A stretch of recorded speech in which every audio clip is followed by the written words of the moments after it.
bahwa kita ini telah dikuduskan oleh firman Tuhan, dikuduskan oleh persembahan tubuh Yesus Kristus, oleh pengorbanan Yesus di kayu salib, dikatakan satu kali untuk selamanya. Jadi Bapak Ibu Saudara, kita sudah dikuduskan oleh Tuhan ya dalam kehidupan kita. Dan dikatakan tadi yang dibacakan juga bahwa kamu telah dikuduskan, kamu telah dibenarkan dalam nama Tuhan Yesus Kristus. Maka di dalam 1 Petrus tadi juga dikatakan Bapak Saudaraku bahwa kamulah bangsa yang terpilih, imamat kerajaan, bangsa yang kudus. Jadi Bapak Ibu Saudara, kita ini adalah orang-orang kudus. Amin. Kita ini adalah orang-orang kudus. Sekalipun kita tinggalnya di Cilengsi, ya, kita orang kudus, ya, walaupun kita bukan tinggal di Kudus, Jawa Tengah. Bapak Ibu Saudaraku, tapi firman Tuhan memang katakan kita ini adalah orang-orang yang sudah dikuduskan. Jadi Bapak Ibu Saudaraku, secara posisi sebetulnya kita ini sudah kudus. Secara posisi kita ini sudah kudus di hadapan Tuhan oleh karena darah Yesus.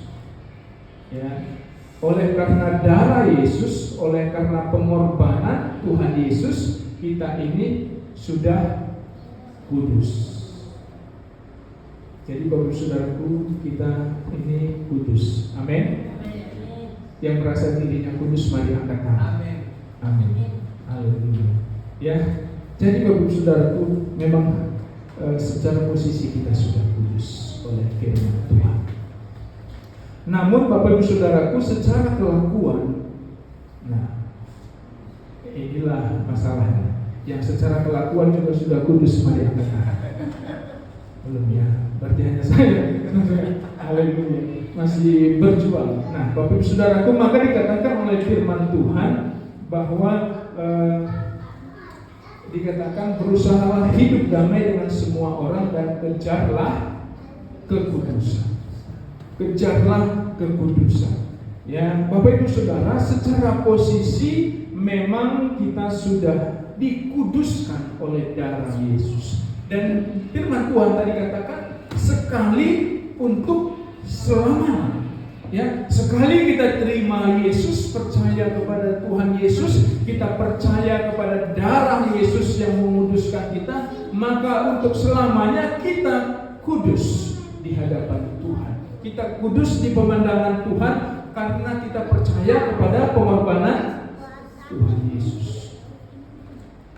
Tetapi secara kelakuan Bapak Saudaraku, maka firman Tuhan katakan kita harus mengejar kekudusan. Karena Bapak Ibu Saudaraku, secara kelakuan memang kita belum kudus. Maka dikatakan kita harus kejar kekudusan itu. Ya, kita harus mengejar kekudusan itu Bapak Ibu Saudara. Ya, kejarlah kekudusan kata firman Tuhan. Sebab tanpa kekudusan tidak seorang pun akan melihat Tuhan. Tanpa kekudusan tidak seorang pun akan melihat Tuhan. Jadi Bapak Saudaraku, secara kelakuan kita perlu mengejar kekudusan. 1 Tesalonika katakan, janganlah sesat, Allah memanggil kita bukan untuk melakukan apa yang cemar, melainkan apa yang kudus. Ya, Allah panggil kita bukan untuk melakukan apa yang cemar, tetapi untuk melakukan apa yang kudus. Jadi Bapak Ibu Saudaraku, bahwa secara posisi Yesus sudah kuduskan kita dan sekali untuk selamanya. Dan itu Yesus lakukan, dikatakan bukan agar kita bebas kemudian berbuat dosa Bapak Ibu Saudaraku, tetapi supaya kita melakukan apa yang kudus. Ya, Bapak Ibu Saudara, supaya kita mengejar apa yang kudus. secara posisi sekali lagi kita mungkin sudah kudus di hadapan Tuhan karena kita percaya kepada pengorbanan Yesus. Kecuali kita tidak percaya kepada pengorbanan Yesus, kita percayanya kita dikuduskan, diselamatkan karena berbuat baik, maka saya pikir tidak ada satupun kita yang kudus di sini, ya. Karena kalau kita percayanya karena berbuat baik, tetapi karena kita percaya kepada darah Yesus, Bapak Ibu Saudaraku, maka kita semua di sini kudus di hadapan Tuhan. Maka Bapak Ibu Saudara, kita juga harus mengejar kekudusan, hidup di dalam kekudusan. Sama seperti Bapak Ibu Saudaraku, dalam kita sekarang ini kan sudah punya presiden terpilih, ya. Kita sudah punya presiden terpilih, tetapi dia sudah dipilih oleh kita dan sudah ditetapkan menjadi presiden. Secara undang-undang, Bapak Ibu Saudaraku, dia sudah sah menjadi presiden. Tetapi dalam prakteknya dia belum menjabat sebagai presiden, tunggu nanti di bulan 10 ya, baru dilantik.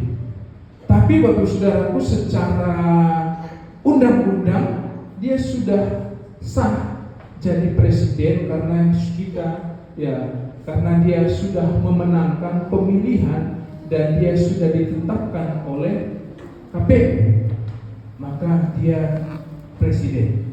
Tetapi secara prakteknya dia masih belum menjabat presiden saat ini, tunggu dia dilantik. Nah, Bapak Ibu Saudara, hidup kita juga kurang lebih seperti itu, ya. Secara hukum di mata Tuhan kita sudah dikuduskan oleh darah Yesus.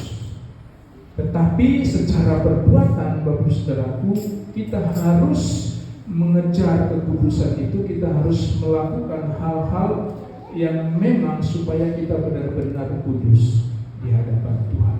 Sama seperti